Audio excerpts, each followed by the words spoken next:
This is why I think that Chevrolet and GMC make the best 3/4 ton trucks.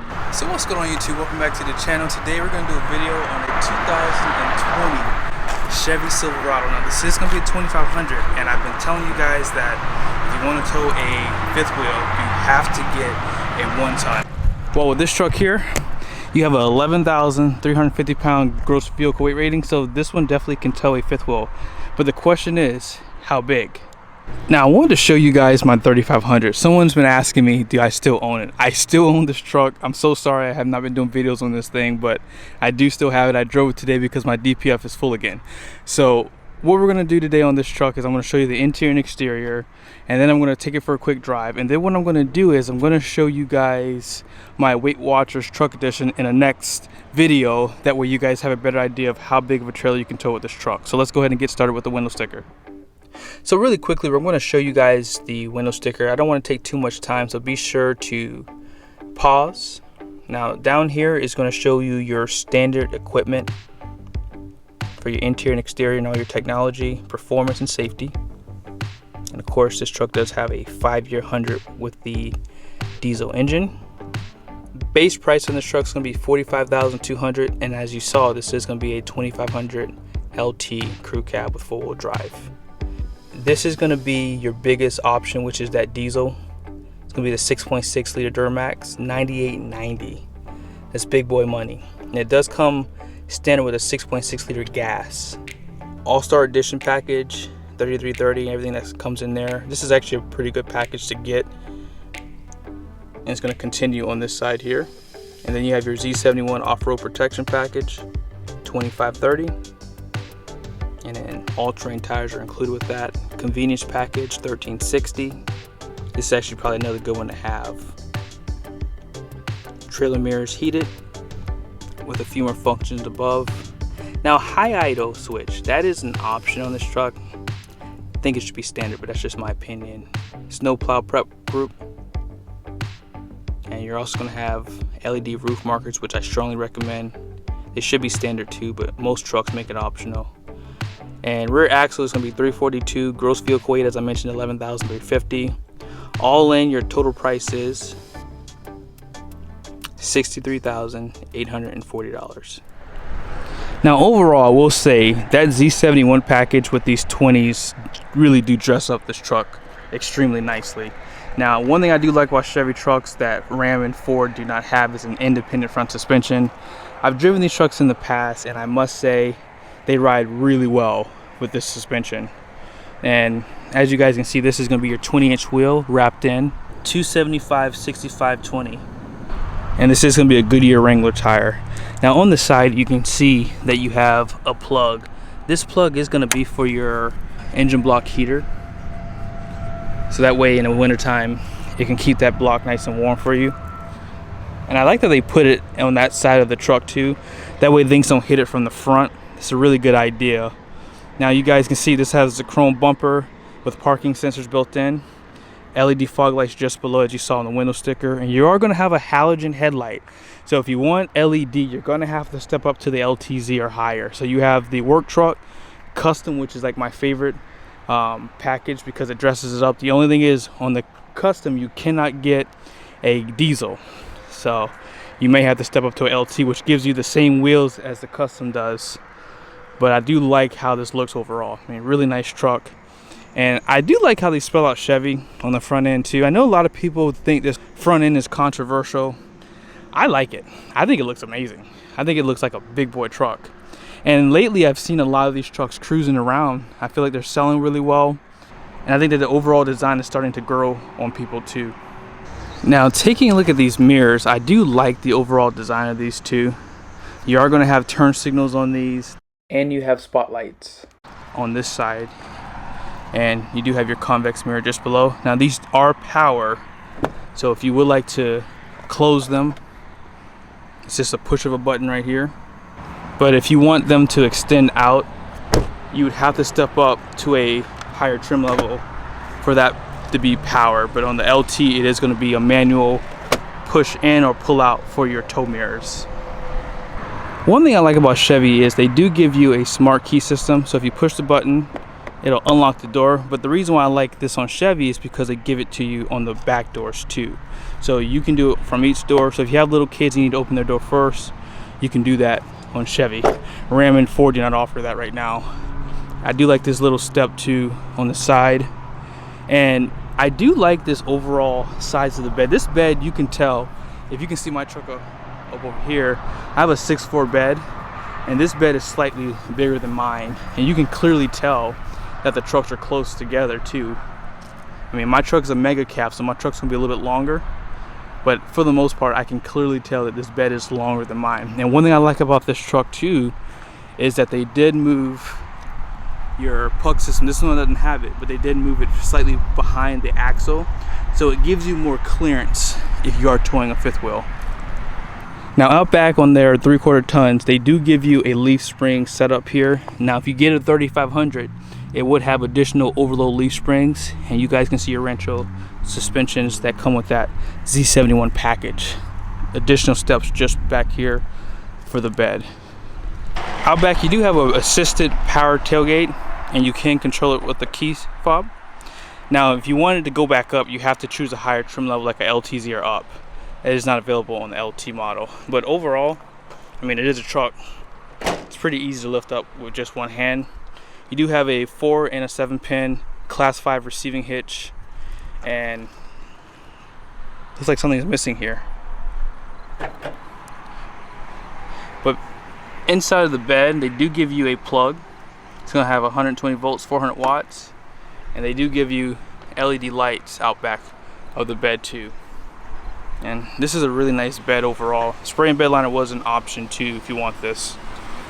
And you guys can see you do have your backup camera. And then here's a look at your rear axle. It's gonna be a 342. But in the comment section, let me know what you guys think. I think this is a really good looking truck. I do like how they give you this carpet material inside the wheel wells. Makes it easier to clean these off.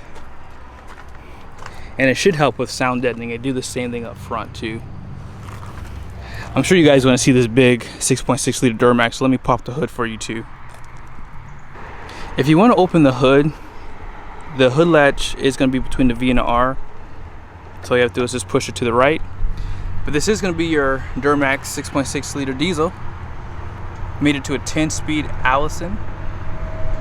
And this is going to be good for 445 horsepower, 910 pound-feet of torque. And this does have an active hood too. So you saw these hood scoops up front. That is going to be active right there. Alright guys, so we are going to take this truck out on the road. I've been driving it now for a few minutes, but already this truck feels really smooth. This truck has a lot of power too. I know that Ford and Ram 1,000 pound-feet of torque, 1,050 respectively. I mean, that's a lot of power. But I will say that you can't really tell a huge difference in how you put that power down the road. Now when you're towing, it's gonna be a different story. I do feel that when I'm hooked up to a trailer, my Ram is just absolutely insane when it comes down to pulling a trailer. But just kind of getting an idea, 20, 40, 50, 60, 70. I mean, this truck is quick. It's definitely quicker than my Ram. It doesn't feel quick, but it's not broken in really either. So like I said, I'm not going to really be able to experience that until it hits probably 500 miles or 1,000. But I do like the way it feels. At higher speeds, like let's see, let me get up to 70.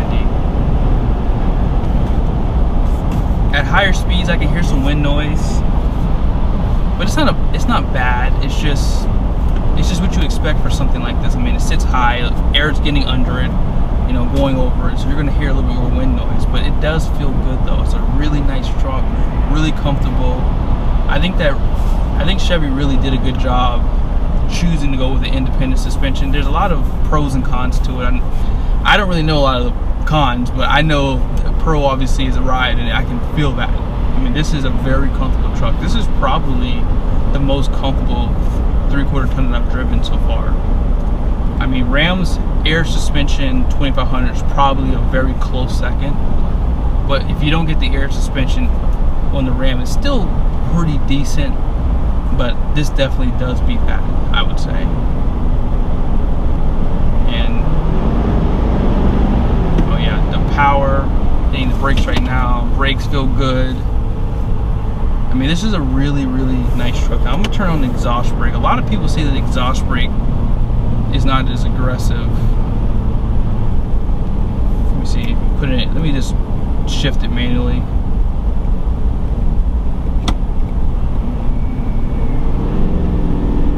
Okay. Oh yeah, I mean, it's not as aggressive as Ram's is, but it's enough.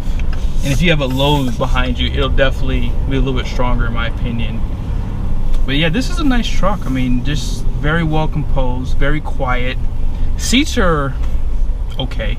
These seats are not that comfortable in my opinion. I think I would probably opt to have my seats out of my Ram in this. These seats are just okay. So I've done reviews on the High Country and the LTZ, and even though this isn't a higher trim level, this truck definitely has a nice interior. I think this is probably nicer than the higher trim levels in my opinion. I think it just works well. I mean, having this cloth seat, I do like this design. Looks really clean. Not too many graphics to make it look really cheesy. And as far as the door panel goes, I do like this brown piece here. This is not like a wood trim design. This is more like a stitched look. But it definitely works well in here. Kind of breaks up all this black. Now you do have a lot of hard plastic. This is gonna be like a high quality vinyl. This is just a vinyl. It's not even high quality. This is just a rubber vinyl. And this is not really that nice, but it's a truck. It's what you expect. Now stepping in, I do like how this plastic panel isn't raised, so it does make getting in and out pretty easy. This does have off-road and tow haul mode, so those are the only driving modes you have for this. Full drive system, and this is how you control the lights, gauges, all that good stuff right here. And then you have an electronic parking brake. I'll be honest with you guys, not a huge fan of that. Now you do have auto up and down for the driver's side, but the other controls for this truck are going to be auto down, but you have to hold it coming back up. As you guys saw outside, you do have power mirrors, but if you want to put them in tow mode, you have to pull them out manually. And taking a look at the steering wheel, very clean layout here. They do give you some controls. I'm going to start the car. You do have push button start, and they do give you a sweep for the gauges. Really nice touch. Now to control inside of here, they give you a toggle switch to go up and down, and there's an arrow or like a little dot that goes up and down. You can see on the right hand side on the screen. But yeah, it gives you trip 1 and trip 2, fuel range, oil life, tire pressure, air filter life, brake pad life. It's pretty interesting. Fuel economy, and then fuel filter life. And then of course this is going to be for your angles if you're going off-road. Nice touch. And then DEF as you saw, and then it takes you to info page options. And then it starts off to the top, and you do have arrows too, so you can go to home. We were just in the info, music, navigation if it wasn't in demo mode, your phone, and of course you have your settings too that you can change things. So very easy to use, very simple. Now this truck does have Apple CarPlay, so you don't necessarily need navigation on here. You can just use your Apple CarPlay to do that. Now if you hit home just below, you can hit Apple CarPlay, and it's just going to give you all this information that you have to read before you can get onto it. So more, continue. It found my phone. Now I have to unlock it off of here, and there you go. So you have your Google Maps. I use Waze, and of course if you have music devices like Pandora or anything like that, you could use that also. So very easy to use, and the screen is pretty responsive for the most part. When you push something, it takes a slight delay for it to get there, but I would say that it definitely has a really nice touch, really nice feel, and I think that this works well in here. Dual climate control just below the screen, and you have heated seats for the front seats, exhaust brake for the diesel, parking sensors. You can turn these on or off, and you can drop that tailgate from inside. Caution lights, traction control, and if you need to turn the plug on inside the truck, you can. You have plug here. You have one in the bed. I believe you have one in the back seat. We'll see that in a second. This is going to be for downhill assist. So there's a lot of good features in here. Trailer brake, which is much needed. They do give you a Type A and a Type C USB, and you have the old school power outlet too, as I call this. They give you 2 places for storage. I will say this top one is kind of useless. I don't know what you can really put in here. Maybe just like gum, maybe. But as you can see, it just, if you try to put something that's tall, it might just fall out if you open this out. So I don't know. This is okay, I guess. But this one is definitely deep, and you can store a lot of stuff in there. But I do like the overall design. Storage up top here, and I like the stitching along the dash. Makes it look pretty nice and upscale. Now this is going to have the bench seat up front, cup holders, nice spot here to put maybe your keys or your phone, and you have a decent amount of storage inside of here too, and a place to store a few things. Now if I pull the seat up, this does act as a bench, and you do have additional storage just below here, and then you just pull this to open it. And I'm not sure, but it looks like you probably can lock this too. If you want to drop down the front bench, you can just pull this lever here, and it's pretty easy to do. It doesn't lock in place, so you just pull it back up if you don't need this seat anymore. But I do like this. If we ever had a 3rd kid, I probably would have to get a bench next, because I know my kids would fight back there a lot if I had 3 kids back there. All right, so as you guys saw on the front door, they give you this nice trim piece here. Out back, they decided to not give it to you. I think that's bad. I mean, come on. That little trim piece probably doesn't cost that much. And I think it would look nice to have it dress up the back seats. But nevertheless, they do give you some cup holders in the doors. And you do have a storage area here. And the same thing is back here too. It's pretty easy getting out of. This plastic piece isn't raised, so it's easy to get in and out of. Now, all is not lost back here. They do give you 2 USBs and a power outlet. And they give you AC vents too, so that should help keep everybody comfortable. They do give you these areas in the seat back for storage. Love this. Love to see this on more trucks. They give you one on that side. 2 cup holders with a little storage spot for maybe a phone. And if you don't need both the seats up, they do give you storage down here, or you can put something flat on the floor. Like if you have a big dog, this would be nice for them to kind of sit back here and relax and hang out. As far as the lights go, they do give you LEDs up top for the front and rear. So that's a nice touch to the interior. And if you want, you can drop those headrests down if no one is using the back seat. And this is the button for it right here. All right, so here are the numbers for this truck. Gross axle weight rating out front, 6,000 pounds. Gross axle weight rating out back, 6,600 pounds. This is why I think that Chevrolet and GMC make the best 3/4 ton trucks. GVWR for this truck, 11,350 pounds. I do like that General Motors does this also. They give you what Ram gives you online, except they give it to you for your specific truck. Gross vehicle weight rating, gross combined weight rating, rear gross axle weight rating, as I just showed you. Shows you the curb weight for the truck. I mean, this is awesome. Max payload, 3,359. And then it shows you how big of a trailer you can tow with this truck from the factory, already stamped on the door. So the only thing I'll say is this: conventional trailer and gooseneck have max tongue weights here. So with that being said, this 2500 can actually tow a 5th wheel. But the question now is, how big of a 5th wheel can you tow with this truck? I'm going to answer that in my Weight Watchers Truck Edition in the next video. See you guys soon.